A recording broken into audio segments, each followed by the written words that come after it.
Hello, নমস্কার। চলে এলাম আরেকটি ব্লগ ভিডিও নিয়ে। আজকের ভিডিওতে আমরা একটা জায়গায় যাচ্ছি। আপনাদের জন্য সারপ্রাইজ রইল।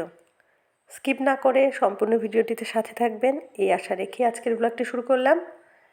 3 জন মিলে বেরিয়ে পড়েছি একটা বাইকে।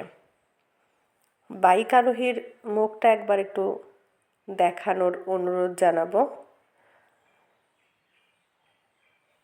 এই যে ইনি হচ্ছেন আমাদের রাইডার আর আমরা দুজন। আসলে এর সাথে যে আমার আগে কোনো দিন সেইভাবে যোগাযোগ ছিল না বা দেখা হয়নি, এটা কে দেখে বলবে। সম্পর্কে আমার যা হয়, কিন্তু আমার খুব ভালো বন্ধু। সবচেয়ে বড় বিষয় যেটা, আমি ওকে আমার ছোট বোনের মতো স্নেহ করি, ও আমাকে দিদির মতো ভালোবাসে। দুজনের মধ্যে তুই তুকারি থেকে শুরু করে এমন কোনো কিছু নেই যে কথা হয় না। আর সবচেয়ে বড় বিষয় হলো ও ভীষণ প্রাণোচ্ছল এবং ওর হাসির মতোই স্নিগ্ধ। বাইরে ভেতরে বলে কোনো ব্যাপার নেই, আমার মতোই খোলামেলা। যা বলবে সামনের ওপর মুখের ওপর বলে দেবে।